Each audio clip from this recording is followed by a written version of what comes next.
జీవితంలో ఏదైనా సరే ఇవ్వడం మాత్రమే మన చేతుల్లో ఉంటుంది. తిరిగి రావడం, పొందడం అనేది మన చేతుల్లో ఉండదు. మాట జారే ముందు ఆలోచించుకోవాలి. ఎందుకంటే ప్రాణం ఉన్నంతకాలం మాట జీవించే ఉంటుంది విన్నవారి మనసులో. తప్పుని ఈరోజు కప్పిపుచ్చుకున్నంత మాత్రాన రేపటి పర్యవసానాన్ని తప్పించుకోలేరు. గతం నీకు గురువు కావాలే తప్ప భవిష్యత్తులో ఎదగకుండా బరువు కాకూడదు. మనం ఎన్ని మాటలు చెప్పినా మన ప్రవర్తన ఎప్పుడూ నిజమే చెబుతుంది. బాధ్యతలంటూ ప్రత్యేకించి ఎవరూ అప్పగించరు.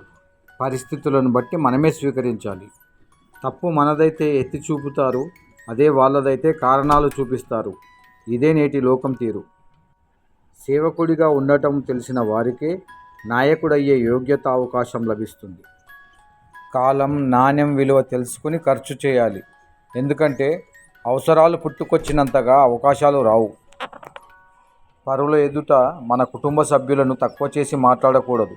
అలా చేస్తే వాళ్ళ వద్ద నీ విలువను నువ్వే తీసుకున్నట్లు అవుతుంది. దైవం అంటే గుడిలో ఉండే ప్రతిమే కాదు, మనిషి గుండెల్లో మానవత్వం కూడా దైవమే.